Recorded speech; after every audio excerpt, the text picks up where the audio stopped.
Hotel management కి వచ్చేసరికల్లా ఖచ్చితంగా ఇంగ్లీష్ కావాలని బయట ఒక అపోహ ఉంది. ఎలా ఇంగ్లీష్ రాలేని వాళ్ళ పరిస్థితి ఏంటి సార్? ఇంగ్లీష్ రాలేని వాళ్ళే ఎక్కువ వస్తారు. పేదవాళ్ళు అంటేనే ఇంగ్లీష్ పుట్టలేదు కదా.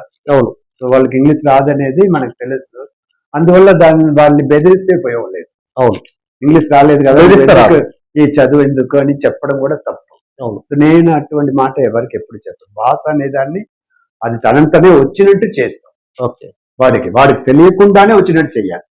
కాలేజీకి వచ్చేస్తాడు, సార్ ఇప్పుడు వంటని బేసిక్ నేర్పేమి. ఎలాగ వంటవాడుగా నువ్వు తయారవు. వంటవాడు అంటే షెఫ్ అని ఇంగ్లీష్ లో చెప్తాం. అవును. ఒక షెఫ్ లాగా అవ్వాలంటే ఈ బేసిక్ అండి, ఇలాగ ఉండాలని. ఇప్పుడు అందులోనే ఇంగ్లీష్ పదాలే ఎక్కువ ఉంటాయి. అవును. ఏప్రిన్ అంటాం, షెఫ్ కోట్ అంటాం, షెఫ్ క్యాప్ అంటాము. అవును. ఇవన్నీ తెలుగులో చెప్పలేము. అవును. అదంతా ఇంగ్లీష్ పదాలే కదా. అవును సార్. సో ఆ పదం నేర్చుకుంటే అది ఇంగ్లీష్ లోనే ఉంటది. అవును. సో ఇలాగా వంట సామాన్లు కానీ, వంట ఇంగ్రీడియంట్స్ కానీ, ఇవన్నీ పేర్లు కూడా ముఖ్యంగా ఇంగ్లీష్ లోనే నేర్చుకుంటారు. ఓకే. దాంతో పాటు కాన్వర్సేషనల్ ఇంగ్లీష్, అది ప్రత్యేకంగా వాళ్ళకి టీచర్ని పెట్టి నేర్పుతుంటాం కాలేజీలో. ఓకే. వంట ఎలా నేర్పుతామో బిగినింగ్ నుంచి అలాగే వాడికి టీచింగ్ తో పాటు స్పెషల్ టీచర్ని పెట్టి వాడికి బేసిక్ కాన్వర్సేషనల్ ఇంగ్లీష్ భయపడకుండా, తడబడకుండా నువ్వు చిన్న చిన్న మాటల ముందు నేర్చుకో. పెద్ద మాట్లాడేయాలి అని ఆతృత వద్దు. ఓకే.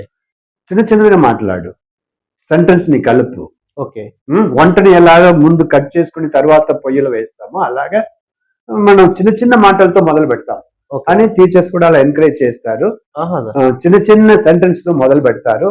వాళ్ళకి వచ్చినట్టు వాళ్ళకి నచ్చిన విధానంగా వాళ్ళకి భయం లేకుండా నేర్పడం మొదలు పెడతారు. ఆ నేర్పు ప్లస్ ఈ పదాలంతా ఎక్కువ ఇంగ్లీష్ లోనే ఉండడం, ఈ రెండు కలిసి వాడు మొదట్లో వచ్చి జాయిన్ అయినప్పుడు కొంచెం భయం ఉండేది. అవును. చివరికి వాడికి నమ్మకం వచ్చేస్తుంది. ఓకే. ఇంతే కదా, ఇది మనం మేనేజ్ చేసేది. ఓకే. ఇంగ్లీష్ అయితే మేనేజ్ చేయగలను, నేను కాన్ఫిడెంట్ వస్తుంది, నేను మేనేజ్ చేసుకోగలను. ఓకే. ఏమి ఇదే కదా ప్రశ్న అడుగుతారు, నేనేం చేస్తున్నాను కదా అడుగుతారు.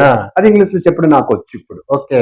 ఆ కాన్ఫిడెన్స్ లెవెల్ కి వంట ఎలాగా తయారు చేసుకుని నేర్చుకున్నాడో ఈ కాన్ఫిడెన్స్ కూడా దానితో పాటు వచ్చినట్టు మనం తయారు చేసినప్పుడు వాడికి క్రమంగా ఫియర్ పోతుంది. నెమ్మదిగా వాడు ఆ భయాన్ని పోగొట్టుకుంటాడు.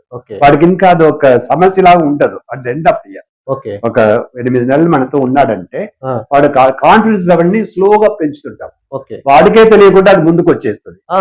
చివరికి వంట నేర్చుకున్న వాడికి వంట నేను చేయగలననే ధైర్యం ఎలా వస్తుందో అలాగే లాంగ్వేజ్ ని మేనేజ్ చేయగలను. ఓకే.